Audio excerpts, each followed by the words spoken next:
All right, I'd like to call to order the Westerly Public Schools School Building Subcommittee meeting for Wednesday, January 14th, 2026. Members present are Steve Marone, Cindy Kirchhoff, Kristen Federico, Giuseppe Giacarelli, Mike Ober, Audrey Tolbert, Chris Lund, Mark McKinnon, Dr. Mark Garceau, and as guests, we have Deb Reading from Downs, Ashley Prester and Ed Safune from DBVW, and we got members of the O&G construction team here as well. So the first order of business is approval of meeting minutes from our December 10th, 2025 meeting. So those should have all gone out in the packet, and if there are no comments or modifications, we'll entertain a motion to approve. So moved. Correct. Okay. Any further discussion? All those in favor? Aye. Aye. Any opposed? None. Okay, next order of business is approval of public comment. Any members of the public would like to speak? No? Okay. Next item on the agenda is approval of invoices. So we have a roster of invoices up for approval this evening. I will read off the invoices. If there are any questions or comments after I read them off, please bring them up. Otherwise, we'll need a motion in a second. I'm not going to ask if there's any further comment after that. All of these invoices have been reviewed by the Downs OPM team.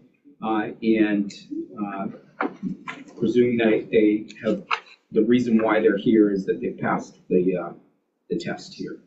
So the first invoice is from TSKP, invoice number 230601-28 for professional services for State Street Elementary School through December 9th, 2025 in the amount of $12,678.47. So moved. Second. All those in favor? Aye. Any opposed? No. Next invoice, DBVW, invoice number 2318-28 for professional services for DCES and SBES through November 30th, 2025 in the amount of $104,188.52. So moved. Second. All those in favor? Aye. Aye. Any opposed? None. Next invoice, DBVW, invoice number 2318-29 for professional services for DCES and SBES through December 31st, 2025 in the amount of $7,934.24. So moved. Second. All those in favor? Aye. Aye. Any opposed? None. Next invoice, O&G Industries, application for payment number 16 for State Street Elementary School through December 31st, 2025 in the amount of $1,067,132.14. So moved. Second. All those in favor? Aye. Any opposed? None. Next invoice is, I believe, a combined invoice for Collier's Project Leaders Commissioning Services for State Street Elementary School and Springbrook Elementary School through December 31st, 2025 in the total amount of $4,156.13, which represent invoice number 1132296 for Springbrook in the amount of $1,200.60, and invoice number 1132297 for State Street in the amount of $2,955.53. So moved. Second. All those in favor? Aye. Aye. Any opposed? None. And finally, Downs Construction Company, invoice 28 for OPM services through December 31st, 2025 in the amount of $10,350 for State Street Elementary School. So moved. Second. All those in favor? Aye. Aye. Any opposed? No. So, spending some money here. Okay. Are there any other invoices, Deb, that we should be aware of? Okay. Okay, so with that, we'll move on to owner's project manager / architect update. Okay, so before we hop over to DPW, I can update everyone and went through a thorough update on all of our budgets and our global budget with all the information on Dunn's Corner and Springbrook to date. This includes pending change orders, CCDs, should be a good capture of any potential expense.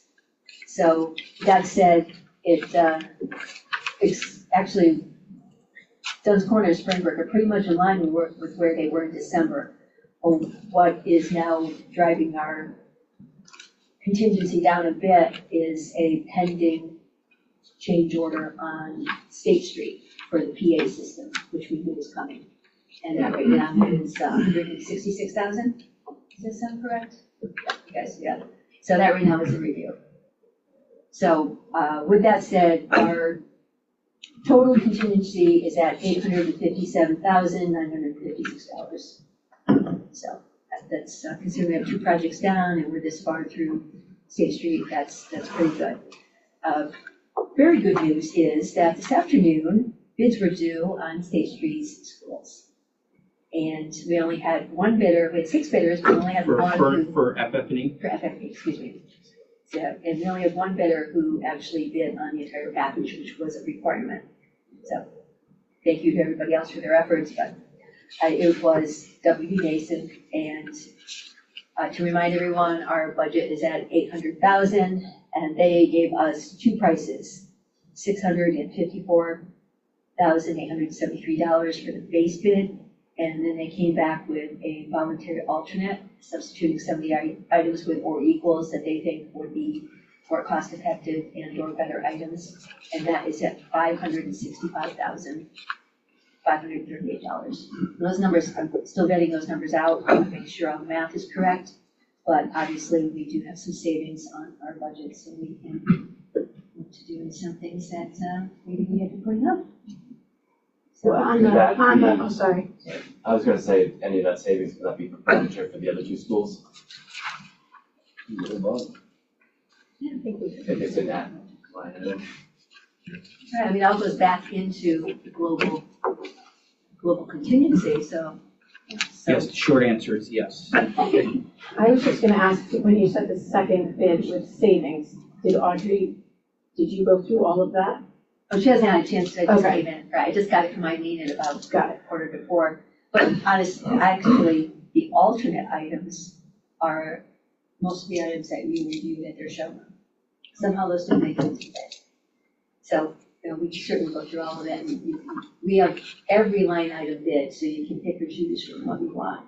And we can work with that team and get everything straightened out before we pull the pin on the, okay, that's good. So- Thanks for it. What do you need from us for this? Would you like a formal vote on the upset number, understanding that there needs to be some vetting? I think that's a little premature. Okay. Because we just want to vet out, you know, that they had handwritten bid forms and I couldn't read all the numbers. She just wants to make sure that those numbers are correct before we make a decision. So I told her we would work on that. We can certainly, once we get to that point and she's comfortable with it, we can start working on it, Audrey, and work with W. Mason, set up that meeting that you're looking for, and save the formal approval for the next meeting this month. If that's okay with you, Justin. Okay, great. I need to approve them now, but then it wasn't. As long as we're still in line for lead times and all that. Absolutely, that's why I said in interim, we'll start moving because they obviously potential option. That all said, we have, well, obviously, everyone knows things are going well over at State Street and the TSPP is not here, so. Let's hand it over to DPW. All right, I don't have a slideshow and I stepped prematurely, thanks for delaying that. Just give you a quick update on Dunn's and Springbrook. We performed the back punch at Dunn's on November 20th, back punch at Springbrook on December 19th. We then processed it before the holidays and got it recirculated. I know Mark's been looking at it since, and Tower did have a very busy couple weeks over the holidays. So, Right. About 37 pages of punch list items have been whittled down to maybe 2 dozen. Right. 2 dozen pages or 2 dozen items? 2 dozen It's wonderful. And could I ask the committee for possibly just a consensus on this? Mark had asked me if it was okay if he's basically the deciding factor on these punch list items. He was there, he's inspecting it, and I said, definitely for this interim, but we may need some type of formal approval. But I think that we all have our absolute faith in Mark. Okay, so we're all good with that, right? Yeah. Absolutely. Oh, boy, yeah. You are the anointed one. So in regards to closeout documents, as-built and O&Ms, they've gone through 2 rounds. They're still revise and resubmit. There's still some stuff we're asking them for, still things that are missing. New England CHIPS, we did have 1 round of submission, and we had a very productive meeting with Josh. So hopefully when that comes in, we'll be at a point where that will be in pretty good shape. The target numbers, they see a couple they might be able to go get additional amount, and there's a couple they might not be able to get. So we're looking at the overall. We had a cushion.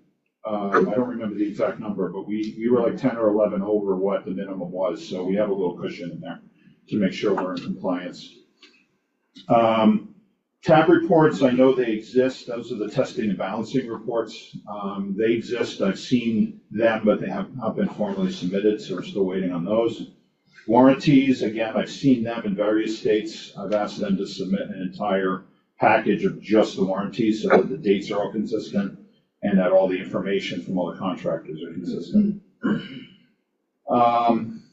That's what I have on Duns and Springbrook. Does anybody have any questions on anything? Yes. And I don't know if we'll be talking about it later, but the sign, the Duns Corner sign. The signage. string apostrophe. Yeah, Is that an Ashley question? this is, we've received 2 prices. When it was discovered that Duns Corner, which is what it says on my contract, believe it or not. So it's like, even when you look around, it's Duns Corner with apostrophe, without an apostrophe. So, we got a price to completely replace the signs, and that was around 16,000 to 18,000, which is ridiculous. Mm-hmm. I asked for just to put a new signboard over the name, like you would if you renamed the school, and that was about 3,300. I know Mark has been asking for that information. I don't know, Mark, have you contacted the sign company? I have not. No, Okay. I'm gonna work with Mark on that. What I'd like to do is get a price to replace the actual sign Board. surface itself, just the board, which it would be a thin, like maybe a loop button or something. It's an MDO, it's a painted MDO with it's Yeah, rounded something in, like that. and it could be bolted off, so it should be. Exactly, and that also is what you would do if you rename the school or you put Yeah. something different wording on. So it doesn't look like we have something sitting just over the Mhm. name. I It'll agree. sit right inside the frame, you won't even know it's there. So we'll get a price to do that as well, and we'll get that internally, and we'll go through towers, so there won't be any markup on it. Can I ask a question? And it may have been answered or spoken about when I wasn't at the meeting, but the error on the sign. Mhm. Whose mistake was that? So we've had it on our drawings the entire time as Dunn's Corner, no S. So we did that? No, Oh. I did that. Oh. Well, my consultant did that. What happened was that they submitted it exactly the way we had it on our drawings, and it was approved. We just weren't aware that it was actually called Dunn's Corners. So the cost of this fix is coming out of our budget? I guess I'm concerned if Westerly didn't make the error, why is Westerly paying for it? I know, I'm that guy, you wish I wasn't here. Yeah, Good question. I mean, it's a good question. I would say that, yes, it is considered a miss on the design team, the construction team didn't catch it either. We are still well within our standard of care for things that we've missed and everything, so we would anticipate asking the owner to it's part of contingency to fix it. I guess that confuses me.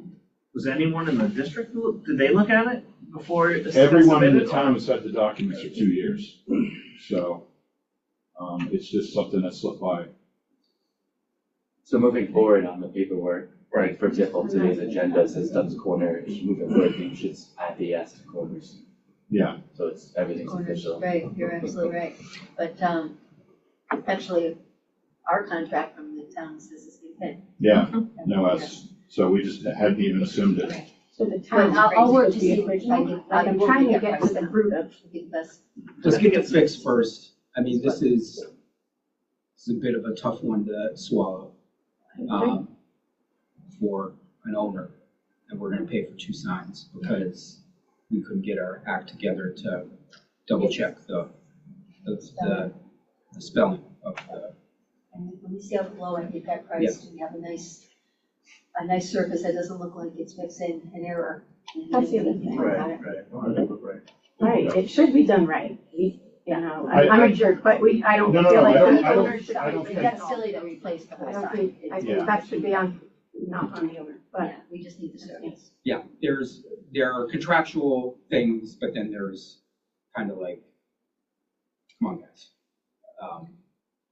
Mrs. Spelling of the name of the school that we're working on is one of those kind of come on guys. So I understand the contractual standard of care argument here, but this is one of those that's, let's understand what the fix is, and we'll talk. Yeah, I think the prices we got are not, They seem very high. they're high. 2 signboards should not be that much. So, So let me see what I can do here. okay. Actually, could you send me over what do you have for that? What type of format is that sign in? It was on the drawing and then they submitted a PDF copy of the submittal. We have the Just submittal. PDF? Okay, Yeah. so you don't have the image files for all the logos? No. Okay, all right, sorry. But it had the seal on it too, so I don't know how they got the seal for that. They never asked us for that file. I'm sure I can. Yeah, I think there were also some questions or recommendations from a member of the school committee about the accessible van parking areas. Have we vetted those through? You were asking me about that. Get it come up. the code only requires 1 van accessible spot on the site. So my recommendation is to change the sign and black out the van portion of the spot. If the owner, if they want to do a different layout, then that's, I'll look at it. This is, So if we changed it, would we lose a parking spot? not that I'm aware of. We would just have a sign that looks like it had,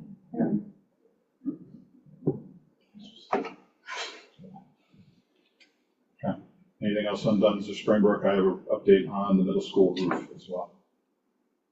There are a few change proposals out there. Are we, There's currently a change order 16. I have approved about 15 or 16 change orders to the tune of about 69,000. There are also some CCDs sitting out there. There's a few change orders that are still in the contractor's court. They've submitted a couple new ones that were owner requests. We need direction from the town regarding the final contract price and the negotiations. I would recommend, I've recommended the things for approval, and a lot of them are things that they did either in August or early September to get the job done. So they are owed, most of those, they are owed the money.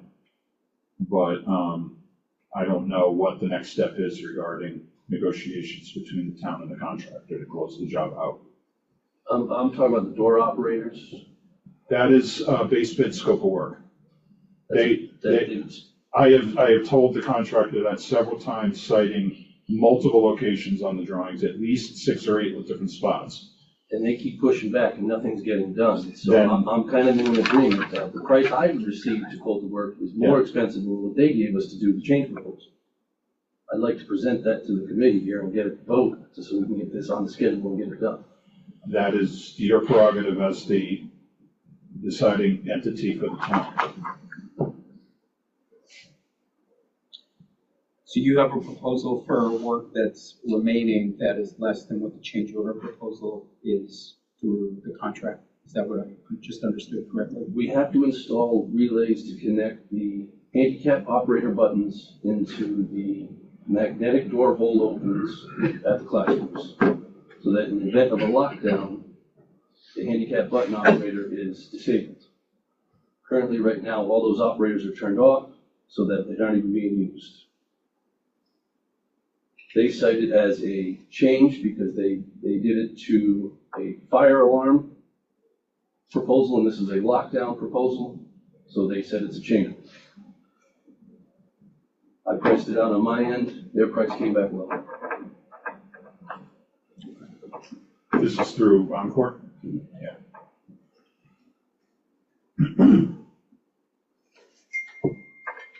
So I think what you're suggesting, Mark, is you go and get it done, and then it goes into the negotiation pile as something that you've expended money on for scope of work that was not provided. Is that correct? Or we could accept the change proposal and get them scheduled to do it over February break. Cheaper than what it costs us to do it. Oh, okay. All right, so your quote is higher than what? Okay. That's what I I didn't was understand. misunderstanding. What we're actually saying is if you had Encore do it, could possibly get back some of that money in negotiations, because that would be work that you had to do outside the contract, but yours would be more cut and dry. You just pay them to do it, and they only do it. I think if you look at the returned change order, with all of my comments, it was nearly a page of comments. You'll see where the scope of work is, and then this committee can decide if they want to pay it or not. What's the cost differential was?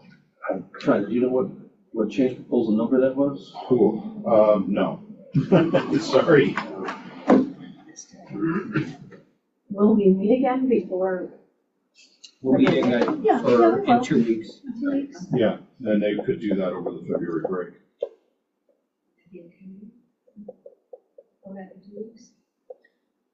It's fine, we're just delaying things longer and longer. We paid for these operators and they're off, they're not using them. This work has to get done one way or another. But- Either they're doing it or we're doing it. So regardless, the work won't be done until February break?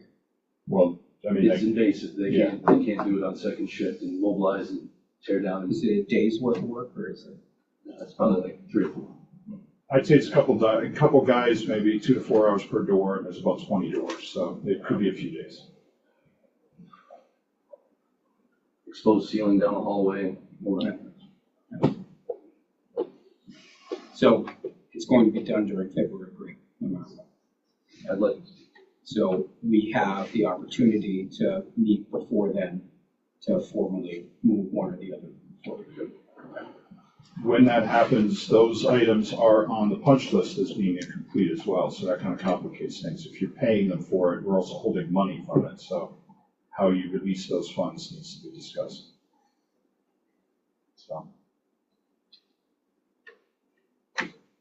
So I guess I'm still being a little bit confused on the issue. Those items are on the punch list for this operation, or? Yes, because they're in the base bid. The base bid documents clearly said in the operator spec and the door spec that the operators were required to be connected into the security system for lockdown. In this case, the lockdown is being performed by the fire alarm system with the holdovers. There was language in there about providing a relay or whatever is required to connect one to the other. The way I understand it, the contractor purchased the operators and the install of that independent of the electrical work and independent of the door hardware. And so no one owned it when they bought it out. But that doesn't relieve the contractor of the responsibility of it. All right, so, okay. The picture is becoming much clearer here. As the interpreter of the documents, which you are, Yes, this is work that is owned in Tower's contract. correct. Okay.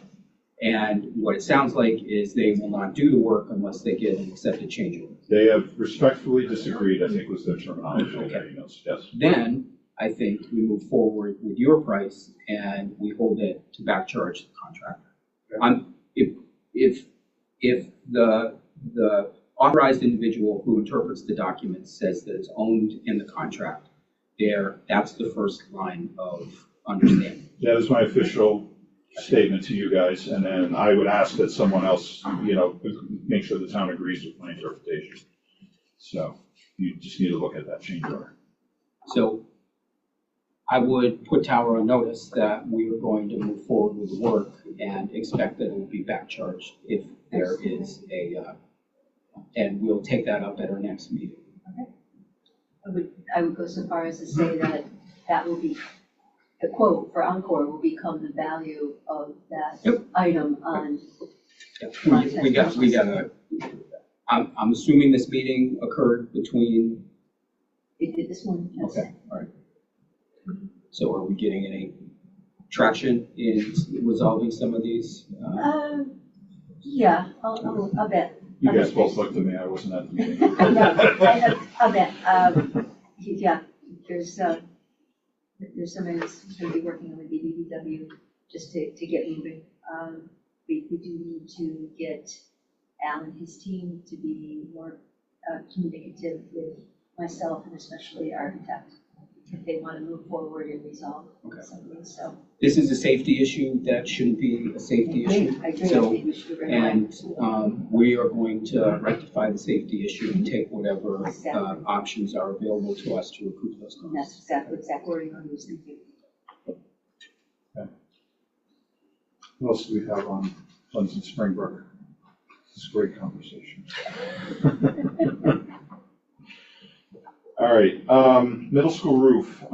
Right before the holidays, we had received directive from Mark that the portal will be opened and we're going to move forward with the middle school phase 1 roof work. We had that package, if you remember, prepared in March, had it estimated, and in late April, we tabled it because we didn't think we could get through the RIDE process in time to get a good bid. We're not quite on that same track right now, so we really want to accelerate it. So this afternoon, I provided a link for all the documents. We have a couple documents that Downs needs to provide. Deb's aware of that. And then my login is timed out on RIDE because I had been on there a year. So we'll get someone from either the town or Downs to upload it and then get through the process. We have a schedule in that we will be bidding, I think it was April, I think it was, if I remember correctly. And that means that we are going to continue on the next phase while RIDE is reviewing, and we've been given RIDE 2-week intervals for review. Given that they typically take the capital projects through their consultant, SignalWorks, that should be achievable as long as they don't have too much workload. It is a little concerning that the schedule is really tight, but the one thing that we can foresee being an issue is that we won't have the town budget authorized until early April, I believe. I know it's created in March. So we'll probably go to bid like we did with other jobs and just say we can't award it until contingent upon approval of the funds. So that worked last year with Springbrook, so we'll do the same thing. If the work isn't being done, the work is presumably going to start once kids get out of school? We would like them to start the procurement process in May, so they have May and June to buy all the materials and mobilize. So they're going to want to invoice for work. We'll have to talk about whether there's any funds available. We had the same problem or hurdle on Springbrook, and we had language in the spec that they couldn't requisition for that work until July 1, as long as they're okay with that, or if we have funds somewhere else. I don't know how the town would work.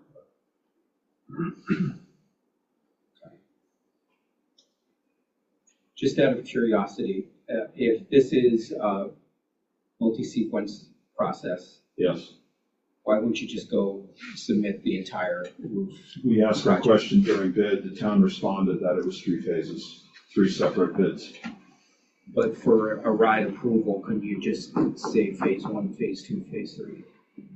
That is possible. We have not been contracted for the other 2 phases by the town yet. But from an owner's Yes. perspective, I'm gonna pay for 3 separate ride approvals. It would be advantageous to get it all through now, especially on not knowing how RIDE is gonna be in a year or 2, if you get approval now. Our proposal that we submitted on that project did include costs for the phase 2 and phase 3 work for A&E. We had also identified some additional work that Mark's aware of that he has to incorporate in the capital in some way. The ephes is in pretty dire condition up there on the roof. It just might be something you wanna think about. It's presumably it's a lot of the same edge details, flashing details. Yeah, it will require a couple more details, like phase 1 and phase 2 is all the same, it's the auditorium, cafeteria, classroom. Phase 1 is the gym and the locker rooms and the pod. It's that 3rd phase where we have like boiler, chimneys and things like that, but there's just a few more details. And some of the engagement with the windows in the clear story. It's already baked. Correct. Any other questions? Okay, so I have the one thing that's left, yeah, Justin's hinting at it here, some of you already know. Tomorrow's gonna be my last day at DBVW. I'm moving on to another firm in Providence, and taking over the Westerly schools is Ed Safune, Associate Principal for DBVW. He is, I've said this in the email to a few of the leaders here, he has been my constant sounding board on this entire endeavor in Westerly. He's been my technical review, my second set of eyes. So you are in the best possible hands, especially when it comes to the middle school, because that was his job 20 years ago. He was the project architect for that. So there's some history there. You were, was that KBA? Yeah. So, My hair was still dark then. that was with Dimeo and Gilbane, right? At the time? Yeah, or just Gilbane. So I would just like to extend my thanks to everyone at Westerly for welcoming me into your community for the last couple of years. I'm glad we got a project done. I know it's not completely closed out yet, but I look forward to hearing all the good news of continuing on and getting everything done, and everyone's happy, so, thank you. Thank you. Well, actually, as Justin said by email this morning, we very much have benefited from your expertise and your guidance, and we very much appreciate everything you've done. On behalf of the committee. Oh, geez. It's a basketball. Yeah.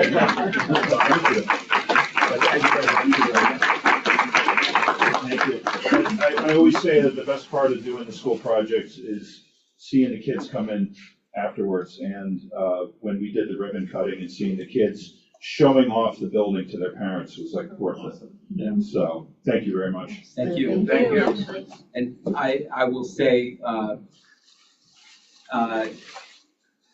this has been, you guys have got, on the building committee, have gotten a taste of the challenges that Ashley, Deb, have had on these particular projects. And it is, there, in a professional's career, there may be a handful of those projects that kind of stick with you, and you'll be telling stories about 10 years from now, 15, 20 years from now about, geez, you remember that one project where this is a war story project for yeah, sure. yes. So, Don't worry, I figured when Ashley's, plenty about Mark. when Ashley's gonna have drinks with fellow professionals, this work is gonna be part of stories that he's gonna tell. It's like, geez, you wouldn't believe what happened to me on this project. I had dark hair at the beginning. Right, me too, I had hair at the beginning of this project. So, thank you. Thank you. Okay, anything else?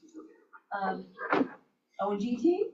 Any comments you'd like to make at this time? You both came all the way down. You guys have seen Ray before, but Joe, have you Joe been? Vitro. Yes. Yes, I'm Joe Vitro with ONG Industries, project executive for the project. And Ray here is not notified, I imagine, but he's getting ready to leave ONG at this time. And we will be bringing in a new PM. I don't have his name right in front of me that I can give you or have him here, but we will have him here on board with a little overlap with Ray. I hope you are very happy with the project and the progress. Very. I'm sure we'll continue to be in great hands. Thank you, Joe. Absolutely. We do believe in quality.